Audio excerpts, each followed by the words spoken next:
இரண்டமடு குளத்துக்கு மகாவலி நீரை கொண்டு வரது சம்பந்தமான ஒரு உரையாடல். அதால சிங்கள குடியேற்றங்கள் வரும் என்ற அடிப்படையில அதை பற்றி வேண்டத்தகாத ஒரு விஷயமாக இருக்குது. மகாவலி திட்டத்தின் ஆரம்ப கட்ட தமிழாக்கள் தான். பாலசிங்கம் என்று சொல்லி ஒரு பொறியியலாளர் தான் மகாவலி திட்டத்தின் உண்மையா பிதாமகர் என்று சொல்லலாம். ஆதி மாவியா, தண்ணி மாவியா, அரசியல் மாவியா, அகாடமிக் எல்லா மாவியாவும் இருக்கு. எல்லா விதமான எங்களுக்குள்ள எங்களை சிஸ்டம் சேஞ்ச் இலங்கைக்கு செய்யக்கூடாது. எங்க நோத்துக்கு ஒருக்கா செய்யணும் சிஸ்டம் சேஞ்ச் பெருசா. ஒரு ஏக்கர் தண்ணி, ஒரு ஏக்கர் வயல் செய்யறதுக்கு 2.5 அடி தண்ணி எனக்கு 3 அடி தண்ணி போதும். நாங்கள் 8 அடி தண்ணி பாவிக்கிறோம்.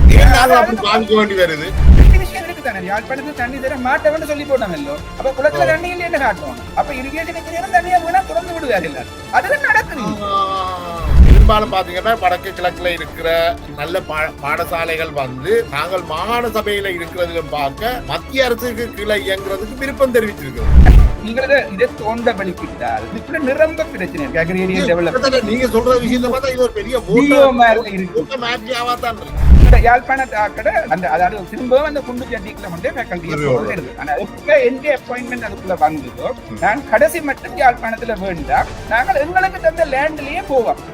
உள்ள பில்டிங் முழுவதும் எந்த மாஸ்டர் பிளான் நான் செய்தது. அகாடமிக் சைட்ல ராஜ்யம் செய்தாலும் இன்ஜினியரிங் ஃபேக்கல்டில இப்ப உள்ள முழு அமைவும் இந்த பிளான்ல தான் எல்லாம் செய்யும்.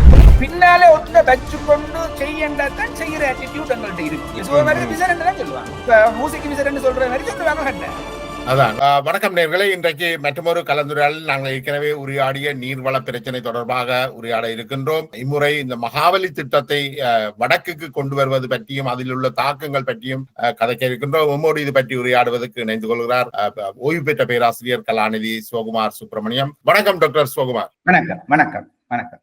நாங்கள் இரண்டமடு பிரச்சனை பற்றி தொடர்பாக காய்ச்சோம். அதில் உள்ள சிக்கல்கள், இந்த அரசியல்வாதிகளால எவ்வளவு எத்தனையோ $1 மில்லியன் வீணடிக்கப்பட்டதை நாங்கள் போன கலந்துரையாடல பார்த்திருந்தோம். இந்த இரண்டமடு குளத்துக்கு மகாவலி நீரை கொண்டு வரது சம்பந்தமான ஒரு உரையாடல் நீண்ட காலமாகவே இருந்தது. ஆனால் அது நடைமுறை சாத்தியமா இல்லையா, அதால சிங்கள குடியேற்றங்கள் வரும் என்ற அடிப்படையில அதை பற்றி வேண்டத்தகாத ஒரு விஷயமாக இருக்குது. இதை பற்றி ஒரு நீர்வள முகாமைத்துவ பொறியியலாளராக உங்களுடைய அபிப்பிராயம் என்ன? நல்ல ஒரு கேள்வி. நானும் இது கதை கொண்டு கொண்டிருந்தது நல்லதா போட்டது. உண்மையா எங்களுக்கு நீர்வளம் சரியான கூட இருக்கு. எங்கட நீர்வளம் சரியான கூட. நாங்கள் எங்கட நீரில நீர்வளம் கூட என்று சொல்லுகின்ற பொழுது வடமாகாணத்துடைய நீர்வளத்தை சொல்றீங்களா அல்லது இலங்கையுடைய நீர்வளத்தை சொல்றீங்களா? இலங்கையை நாங்க எடுத்தாலும் இலங்கையிலேயும் நாங்கள் இலங்கையின் மொத்த ஆறுகள் கிட்டத்தட்ட 102 ஆறுகள்ல இருந்து நாங்க கடலுக்கு மோர் தென் 30,000 MCM மில்லியன் கியூபிக் மீட்டர் தண்ணி கடலுக்கு அனுப்பி கொண்டு இருக்கிறோம். நாங்க வடமாகாணத்தை எடுத்தீங்கன்னா கிட்டத்தட்ட 1500க்கும் 1800க்கும் இடப்பட்ட பில்லியன் மீட்டர் கியூப் தண்ணியை கடலுக்கு அனுப்பி கொண்டு இருக்கிறோம். அப்ப இது எங்களுக்கு காட்டுது எங்கள்கிட்ட நீர்வளம் போதிய அளவு இருக்குது. நாங்கள் அதை வடிவ முகாம செய்ய இல்லைன்றதான் காட்டுது. நீங்க மகாவலி திட்டத்தை எடுத்தீங்கள் என்றால் அந்த மகாவலி திட்டத்திலிருந்து கடலுக்கு போற தண்ணி கூட என்றதால மகாவலி தான் பெரிய ரிவர் பேசின். அப்ப அதுக்காக கணக்க ரிசர்வாயர்களை கட்டி பவர் கெடுக்கினம் அப்படி எல்லாம் செய்து கணக்க டைவர்ஷன்கள் செய்து வேற இடங்களுக்கு தண்ணியை கொண்டு போயிடும். மகாவலி திட்டத்தின் ஆரம்ப கட்ட தமிழாக்கள் தான். பாலசிங்கம் என்று சொல்லி ஒரு பொறியியலாளர் தான் மகாவலி திட்டத்தின் உண்மையா பிதாமகர் என்று சொல்லலாம். என்னன்னா அந்த பிரிட்டிஷ் காலத்துக்கு பிறகு ஒரு கொஞ்ச காலம் எல்லா நடவடிக்கையும் தமிழாக்கட கையில இருந்தது. அதுவும் ஒரு ரீசன் அந்த சிங்களாக்கள் எங்களை ஆக கூட பாதி கோபத்துல நிக்கிறது மாதிரியான அல்லது எங்களுக்கு ஒரு பிரச்சனை கொடுக்கறது காரணமா இருக்கலாம். அது எனக்கு சொல்ல தெரியல. அப்ப மகாவலி திட்டத்துல அந்த கடைசி ஃபேஸ் NCP கனல் என்று சொல்றது, அது நார்த் சென்ட்ரல் கனல் என்று சொல்றது. அது என்ன நடக்கும் என்றால் அது அந்த மகாவலி கடைசி டைவர்ஷன்ல இருந்து ஒரு அணைக்கட்டுல இருந்து தண்ணி எடுத்து அனுராதபுரம் டிஸ்ட்ரிக்டுக்குள்ளால வவுனியாவில சிவமமடு என்ற இடத்துல மட்டும் அந்த ஒரு வாய்க்கால் ஒன்று கட்டி விடுறது. அப்படி வாய்க்கால நாங்க கட்டி விட்டா என்ன நடக்கும்னா தண்ணி அதால சிவமமடுவுல தண்ணி வந்துட்டா குளத்துக்கு அதுக்காக ரிவர் தொடங்குது. எங்கட கனகராயனாறு தொடங்குது. அது இப்படியே நோத்துக்கு வரும். நாங்கள் இடையில வேணுமென்றா பாலியாருக்கு டைவர்ட் பண்ணி கொண்டு போகலாம் அப்படின்றது ஆரம்ப பிளான். ஆனா நீங்கள் இதை மட்டும் இது விரையில் என்று வச்சா கூட, இந்த தண்ணி விரையில் என்று வச்சா கூட நாம கடலுக்குள்ள தண்ணி அனுப்பி கொண்டுதான் இருக்கிறோம். பாலியாறு பக்கத்துல இங்கால வெஸ்ட் பக்கம் கடலுக்குள்ள தண்ணி அனுப்பி கொண்டு இருக்கிறோம். இங்கால பக்கம் நோர்த்ல தண்ணி அனுப்புறோம், ஈஸ்ட்ல தண்ணி அனுப்பி கொண்டு இருக்கிறோம். அப்ப எங்கள்கிட்ட பலம் இருக்குது. பட் அது நான் எங்கட 23 ரிவர் பேசினும் வடக்கு 23 ரிவர் பேசினும் ஸ்டடி செய்தேன். அதுல 52 ரிவர் குளங்கள் இருக்கு. இந்த குளங்கள் கெப்பாசிட்டியும் கூட்டலாம், இந்த ரிவர் பேசில புதுசாவும் சில ரிசர்வர் கட்டலாம். அப்ப இப்படி எல்லாம் கட்டினோம் என்றால் எங்களுக்கு என்ன ஒரு 50 வருஷத்துக்கு எந்த ஒரு வெளி தண்ணியும் பெற தேவையில்லை. எங்களோட தண்ணியை நாங்கள் சமானமாக, நான் ஈக்குவல் என்று சொல்ல மாட்டேன், ஈக்குவிட்டபிள் என்று சொல்லுவேன். ஈக்குவிட்டா சமானமாக தேவையான ஆட்களுக்கு தேவையான அளவு தண்ணியை எங்களுக்குள்ள அதை சொல்லி இன்டகிரேட்டட் வாட்டர் ரிசோர்ஸ் மேனேஜ்மெண்ட் என்று சொல்றாரு. ஒருங்கிணைக்கப்பட்ட நீர் முகாமைத்துவம் செய்தமா இருந்தால் எங்களுக்கு எந்த ஒரு பிரச்சனையும் இல்லை. குடிநீருக்கும் பிரச்சனை இல்லை, விவசாயத்துக்கும் பிரச்சனை இல்லை. மற்றது நாங்கள் விவசாயத்தையும் நாங்கள் கூடுமான வரை இன்க்ரீஸ் பண்ணி கொண்டு போகக்கூடாது. ஒரு நாள் இரண்டாம் விவசாயத்தால் எங்களோட ஜிடிபி கண்ட்ரிபியூஷன் பெருசா இல்லை. ஆனா விவசாயம் ஒரு பெரிய ஒரு கம்போனன்ட் வேலை வாய்ப்பு வழங்குறது, எம்ப்ளாய்மெண்ட். கிட்டத்தட்ட அந்த பேலன்ஸ் ஒன்று நாங்கள் செய்யணும். நாங்கள் விவசாயத்தால ஜிடிபி கண்ட்ரிபியூஷன் வந்து less than 7%, அதுலயும் ஹடியால GDP contribution less than 2%, even 1.5% less than. அப்ப அது எங்களுக்கு ஒரு டெவலப்மெண்ட் ஓரியன்டான ஒரு நாட்டுக்கு வந்து விவசாயத்தை நான் பெருசா ரெக்கமெண்ட் பண்ண மாட்டோம். இன்க்ரீஸ் பண்ணி கொண்டு நீங்க விவசாயத்தை மாடர்னைஸ் பண்ணணும், அல்லது வாட்டர் மேனேஜ்மெண்ட் பிராக்டிஸ் செய்து நெல்லுக்கு கொடுக்குற தண்ணியை குறைக்கணும். நாங்கள் நெல்லுக்கு 2 ஏக்கர் 3 ஏக்கர் தண்ணி காணும், 2 ஏக்கர் தண்ணி காணும் இருந்தா நாங்கள் 10 ஏக்கர் 8 ஏக்கர் சிலவடிச்சு கொண்டிருக்கிறோம். இரண்டமடுவில் எடுத்துட்டு அதை நாங்கள் நீங்கள் இரண்டமடுல கிட்டத்தட்ட இரண்டமடுவுக்கு வந்து நாங்கள் $30,000 மில்லியன் வந்து இஃபாட் என்ற ப்ராஜெக்ட்ல கொடுத்து நாங்கள் ரீஹபிலிட்டேஷன் செய்த பிறகும் எங்கட கிராப் எங்கட அந்த டிமாண்ட் வந்து கூட நாங்கள் கிட்டத்தட்ட 8 ஏக்கர் ஃபீட் தண்ணியை பாவிக்கிறோம். இதுக்கு முந்தி 10 பாவிச்சாங்க 8 தான் பாவிக்கிறோம். நீங்கள் 3க்கு கொண்டு வரணும். இப்ப இங்க போனீங்க சவுத்துக்கு போனீங்க 3 2.5 ஏக்கர் அவங்களோட கிராப்பிங் என்ன சொல்றது வாட்டர் டிமாண்ட் இருக்கு. 1 ஏக்கர் தண்ணி 1 ஏக்கர் வயல் செய்யறதுக்கு 2.5 அடி தண்ணி அல்லது 3 அடி தண்ணி போதும். நாங்கள் 8 அடி தண்ணி பாவிக்கிறோம். பாவிக்க வேண்டி வருது. நாங்கள் 2 விஷயம் இருக்கு தானே. யாழ்ப்பாணத்துக்கு தண்ணி தர மாட்டவன்னு சொல்லி போட்டோமோ, அப்ப குளத்துல தண்ணி இல்லைன்னு காட்டணும். அப்ப இரிகேஷன் இன்ஜினியரும் தண்ணியா வேணா திறந்து விடுவாரு எல்லாத்தையும். அதுதான் நடக்குது.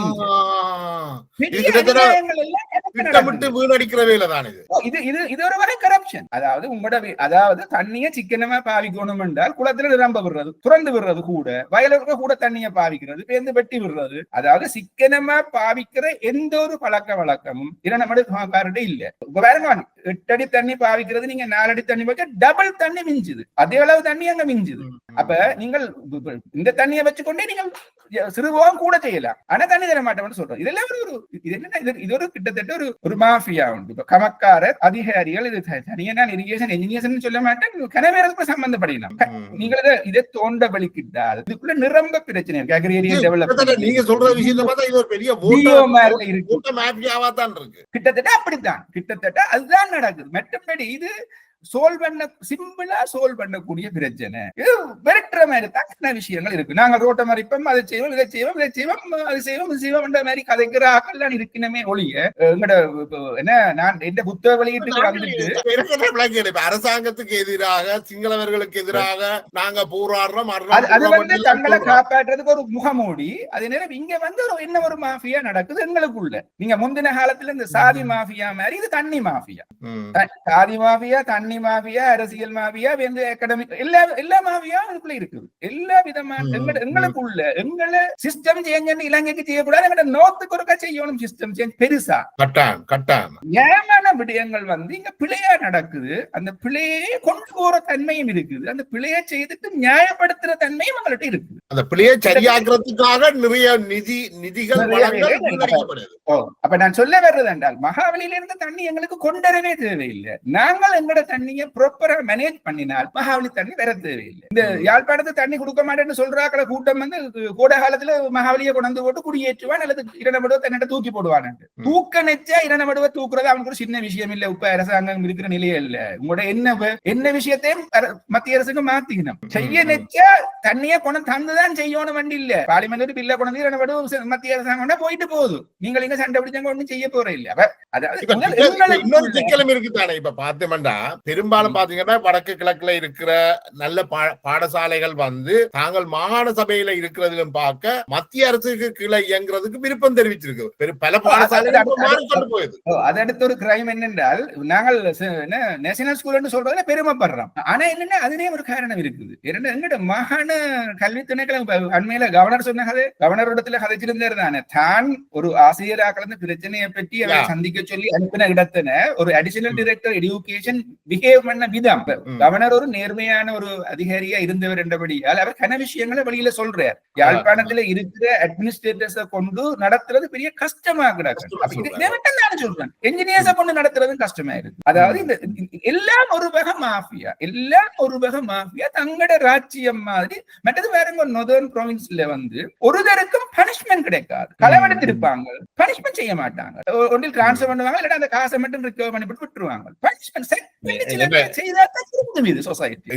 எங்களுக்கு உருவான ஒரே ஒரு மாகாண சபை, அந்த மாகாண சபையில இருக்கிற முதலமைச்சர்ல இருந்து அமைச்சர்கள் வரைக்கும் எல்லாருமே மாத்தி போட்டு அதிகாரி ஈவன் முழுக்க கொண்டு சிங்களாக்களை போட்டாலும் வடிவா நடக்கல. வெங்கடியாக்களை அனுப்பணும், வெங்கடியாக்கள் அவ்வளவு corrupted not in the sense of money. அதை மட்டும் சொல்லல, அட்மினிஸ்ட்ரேட்டிவ் கரப்ஷனும் நிரம்ப இருக்கு. இப்ப வேற ஒரு கிட்டத்தட்ட 2 விஷயங்களே என்ன மாகாண சபை சரியான ஸ்டாண்ட் எடுக்க இல்ல தானே, சரியான ஸ்டாண்ட் எடுக்க இல்ல தானே. அன்றைக்கு பாருங்க, அன்றைக்கு அந்த மீட்டிங்ல பார்த்தால் மாஸ்டர் பிளான் இல்லைன்னு சொல்றான் ஹெல்த்துக்கு. ஒரு டிரெக்டர் செய்யலாமே. இதே மாதிரி மெட்டவங்கள்ட்டையும் இல்ல, அந்த நேரத்துக்கு எதுவும் வச்சு கொடுப்பாங்க. அந்த நேரம் அதாவது மோசடி என்றது அல்லது இந்த கரப்ஷன், அந்த அட்மினிஸ்ட்ரேட்டிவ் கரப்ஷன் என்றது கலாச்சாரமா போயிடுது. கிட்டத்தட்ட அப்படித்தான் இருக்குது. கிட்டத்தட்ட கல்வி எடுத்துக்கொண்டாலும் பள்ளிக்கூடத்துல போய் டியூஷன்ல தானே டைம் போகுது. லட்சங்கள் செலவழிக்கப்படுது. நான் திரும்பவும் மகாவலிக்கு வந்தமா இருந்தா, நாங்க மகாவலியில இருந்து தண்ணியை எங்களுக்கு கொண்டரவே தேவையில்லை. எங்கட தண்ணியை நாங்கள் without corruption not in the sense of money, எல்லா வகையான கரப்ஷனும் இல்லாமல் நாங்கள் எங்களுக்குள்ள சமானமாக செய்தோம்னா வளம் இருக்குது. எந்த வளம் இல்லை இருக்கிற இந்த பிரச்சனையில நீங்க சொன்ன எல்லாத்தையும் பாக்கக்குள்ள இப்ப இந்த குளங்களை வந்து அரசாங்கம் தன்னுடைய கட்டுப்பாட்டுக்குள்ள எடுக்கிறத பற்றி உங்களோட அபிப்பிராயம் என்ன? இல்ல அது இப்படித்தானே. நாங்கள் என்ன சொல்லுங்க, இவை செய்யணும் சொல்லி போட்டு நாங்கள் வடக்கில இருக்கிறபடியா எங்களால இந்த உள் கரப்ஷனை பற்றி கணக்க கதைக்கிறோம். இப்ப தெற்கில இருக்கிற மக்களே பழைய 70 வருஷமா இருந்த ஆக்களை தூக்கி எறிஞ்சவியல் என்றால் அங்கேயும் இப்படி ஒரு படு கரப்ஷன் நடந்தது. தாங்காமல் ஏலா கடைசியில தான் தூக்கி எறிஞ்சது. அந்த படிப்பின சாடியா எங்கட வடக்கு அரசியல்வாதிகள் கொஞ்சம் பேருக்கு கிடைச்சிருக்குது. அது கிடைச்ச பிறகு அவர்கள் அதை உணர்றதா தெரிய இல்லை. ஏன் சொல்லு வேற வேணும். அதுல உண்மையா முக்கியமா இந்த மாகாண சபையில இருக்கிற அவ்வளவு அந்த குண்டு சட்டியில குதிரை ஓடுறாங்கல்ல, வேற வெளியாக்களை கொண்டுறோம். நாங்க இதுக்குள்ளேயே காலங்காலமா இருந்து கொண்டு நாங்கள் இருக்கிறதால இவ்வளவு பிரச்சனை இருக்கு. நீங்கள் ஓரளவுக்கு ஒரு ஹை லெவல்ல உள்ள ஆபீஸோட கதைச்சிகள் ஒவ்வொருத்தருக்கு பின்னுக்கு வேற சொல்லி இவ்வளவு பிரச்சனைகள் நடக்கு, நாங்கள் என்ன செய்யறது, we have to be here. இங்க இருக்கணும், எந்த பிள்ளைய படிப்பிக்கணும், எந்த பிள்ளைய டியூஷனுக்கு கொண்டு போகணும், நான் அதுக்குள்ள இருந்தா தான் சரி, என்னத்தையும் எல்லாத்தையும் பொறுத்து கொண்டு அதுக்குள்ள இருக்கிற தன்மைதான் மாகாண சபையில இருக்கே ஒழிய சந்தோஷமா வேலை செய்கிற ஒரு சிஸ்டம் இருக்குன்னா நான் அதை பெருசா சொல்ல மாட்டேன். பெயிலிங் அவுட் கல்பிரிட்ஸ் தான் மாகாண சபை. பெயிலிங் அவுட் கல்பிரிட்ஸ்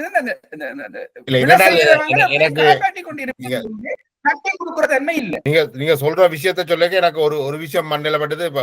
பேராசிரியர் ப்ரொஃபசர் ரத்னஜீவன் சொல்லார், யாழ்ப்பாணம் ஒரு பீக்குளம், அந்த பீக்குளத்து மீன் தான் இருந்தால் அதுக்குள்ளதான் தனக்கு வெளியில வாழவும் மேலாண்டு. ஆனா இதுல நீங்கள் உண்மையிலேயே அந்த வகையில ஒப்புடைகள் இதுல எல்லாம் பாக்கைகள்ல இந்த பொறியியல் பீடத்தை அறிவியல் நகருக்கு கொண்டு வந்தது நான் நினைக்கிறேன் ஒரு மிக முக்கியமான நல்ல விஷயமும் என்று நான் நினைக்கிறேன். அந்த யாழ்ப்பாணத்துக்குள்ளேயே இல்லாமல் நான் சொல்ல வர்றது இதுல நான் எந்த இன்வால்வ்மெண்ட் நிரம்ப இருக்கு. எந்த இன்வால்வ்மெண்ட் நிரம்ப முதலாவது வந்து LTT இருந்த காலத்துல அறிவியல் நகர்ல தமிழ் யூனிவர்சிட்டி கட்டின காலத்துல இருந்து எனக்கு இதுல தொடர்பு இருக்குது. அது தெரிவுல எல்லாத்தையும் விட அந்த நேரம் எங்களுக்கு அறிவியல் நகர்ல ஒரு வரணும். LTT சேர்ந்த சரி பிள்ளை என்ற கதையை நான் கதை காட்டாலும் அந்த நேரம் அவங்க ஒவ்வொரு விஷயத்தையும் தேடி செய்தவங்க. அப்ப அதான் அறிவியல் நகர் என்ற பேரும் வந்தது. சேர்ந்து இந்த லேண்டை வந்து ஆர்மி ஆக்கியூபை பண்ண பிறகு அந்த முதலாவதா இந்த லேண்டை வந்து மாகாண சபைக்கு கொடுக்கணும் என்ற கன்செப்ட் தான் வந்தது. அந்த லேண்ட் முழுத்திலையும் அப்ப கவர்னரா இருந்தவர் இவர் சந்திரசிறி. நான் அப்ப ஒரு வேர்ல்ட் பேங்க் ப்ராஜெக்ட் ஒரு கிட்டத்தட்ட $800 million ப்ராஜெக்ட் ஒன்றுக்கு ப்ராஜெக்ட் டைரக்டரா இருந்தேன். நான் நோத்து எமர்ஜென்சி நோத்து ரிகவரி ப்ராஜெக்ட். அதுல நான் அந்த நோத்து போருக்கு பிறகு கட்டப்பட்ட 90 விதமான கட்டிடம் நான் கட்டினேன் இந்த ப்ராஜெக்டுக்கு உள்ளால.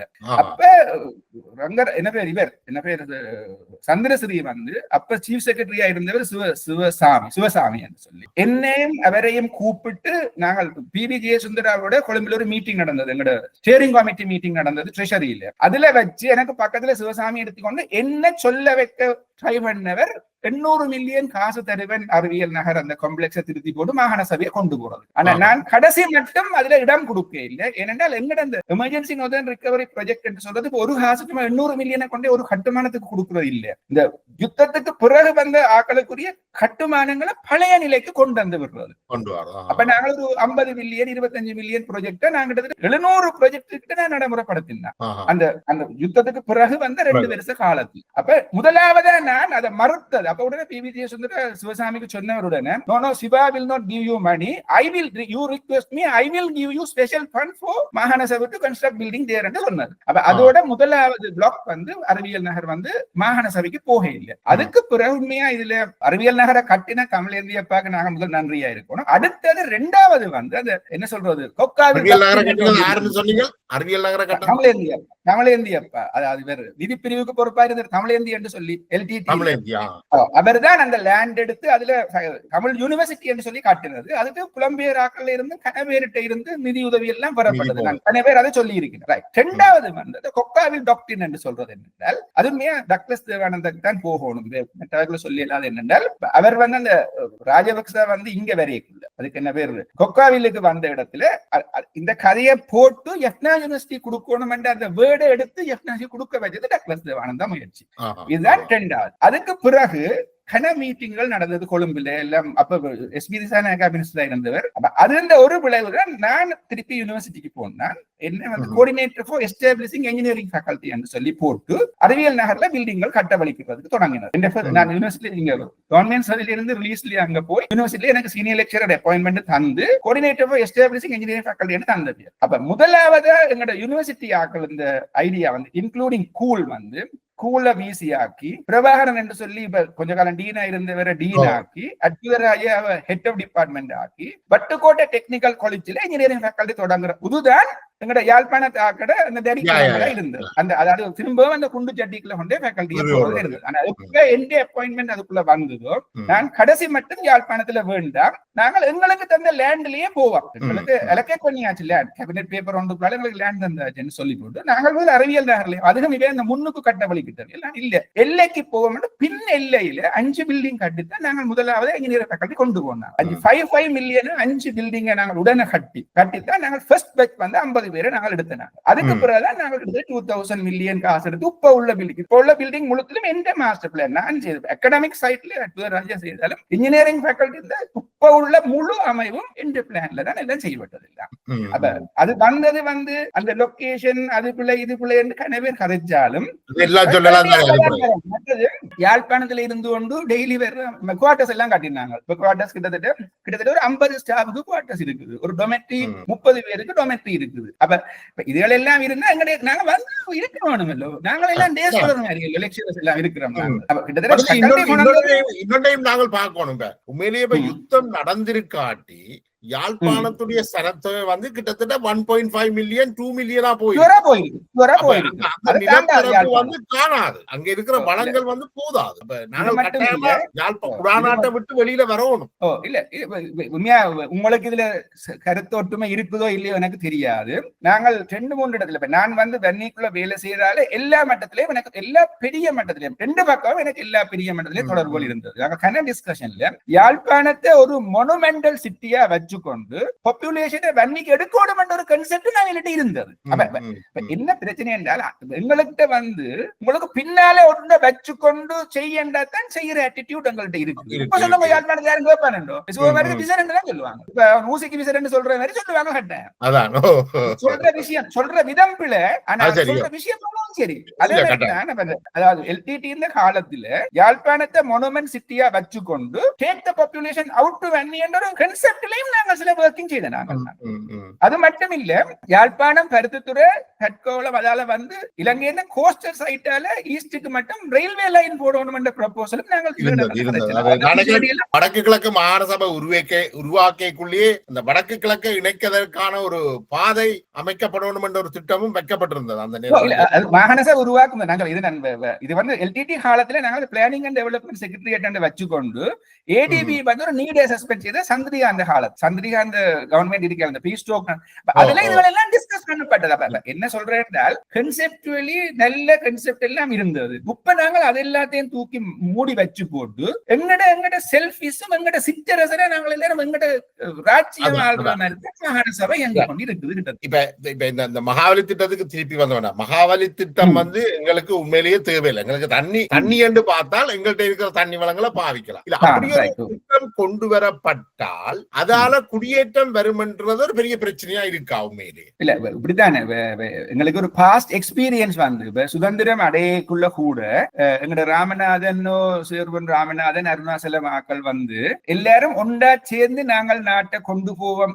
ஒரு கதை ஒன்றுக்கு எனக்கு உண்மை போய் தெரிய இல்லை. பிரிட்டிஷ் இண்டிபெண்டன்ஸ் கொடுக்கக்குள்ள இந்தியாவோட சேர்த்து கொடுக்க இருந்ததாகவும் டிஎஸ் நாயக்கா தான் நாங்கள் சிங்கோவை உங்களுக்கு தருவோம் இந்தியாவோட இல்லாமல் தாங்க ஒன்று கேட்டு கொடுத்ததாகவும் அந்த டைம் எங்கடைய ஆக்கள் எங்கட தமிழ் தலைவர்கள் எல்லாரும் சிங்களாக்களோட சேர்ந்து நின்று இல்ல நாங்கள் எல்லாம் ஒற்றுமையா இருப்போம் இருந்தது ஒரு கதை இருக்கு. இதுக்கு ஒரு சாட்சியும் எனக்கு தெரியாது, இப்படியும் இருக்குது. அப்ப அந்த டைம் வந்து சிங்கள தலைவர்களை சில விடயங்களை காப்பாற்றின தமிழ் தலைவரும் இருக்கணும். அப்படி ஒன்றா இருந்துட்டு சுதந்திரம் அடைஞ்ச அடுத்த நாள்ல இருந்து கல்நயா திட்டத்தை பற்றி பிளான் பண்ணவே கந்தலா திட்டத்தை பற்றி பிளான் பண்ணவே இதை செய்ய மாட்டினோம் என்று சொல்லி நாங்க சொல்லி இயலாது.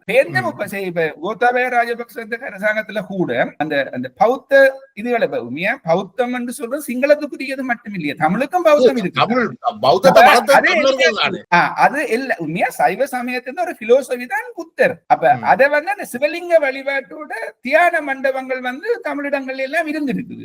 நான் இதுல சில இந்த புத்தகத்துல சாடியா மென்ஷன் பண்ணி இருக்கிறேன். அப்ப அதுகள் எல்லாத்தையும் பௌத்த சிங்களம் என்று சொல்லி கொண்டு போற தன்மை ஒன்று சிங்களாக்கள்கிட்ட இருக்குது. அப்ப நாங்கள் மகாபலி வந்த குடியேற்ற மாட்டினம் என்று சொல்லி உத்தரவாதம் கொடுக்க உண்மையா எங்களால இயலாது. ஏனென்றால் அந்த சில விடயங்கள் வந்து அவர்கிட்ட ஊறி போயிருக்குது. நாங்கள் எவ்வளவுதான் லிபரலா இருந்தாலும் என்ன செய்வதுன்னு சொல்ல இவன் 30 அரசாங்கம் 2/3 மெஜாரிட்டிக்கு கூட மெஜாரிட்டி வந்திருக்கணும். நாங்கள் எல்லாரையும் ஈக்குவலா ட்ரீட் பண்ணுவோம் சொல்லினோம். பாருங்க சோல்பெரி அரசியல் அமைப்புல வந்து எங்களுக்கு ஒரு க்ளோஸ் ஒன்று இருந்தது.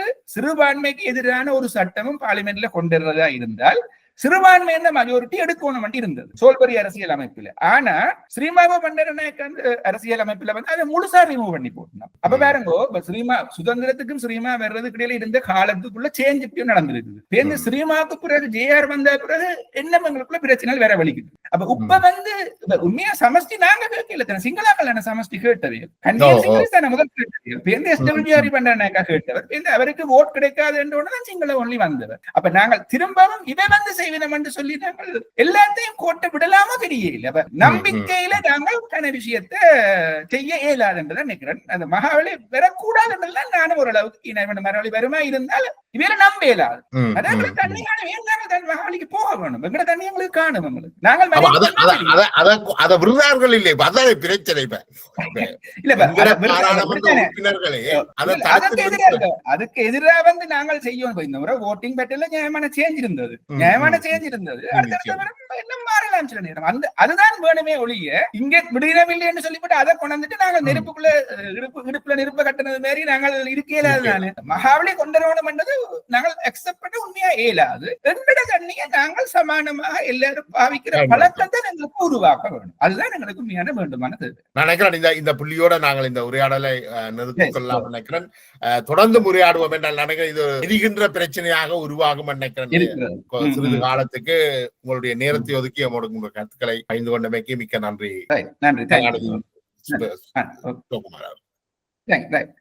நன்றி.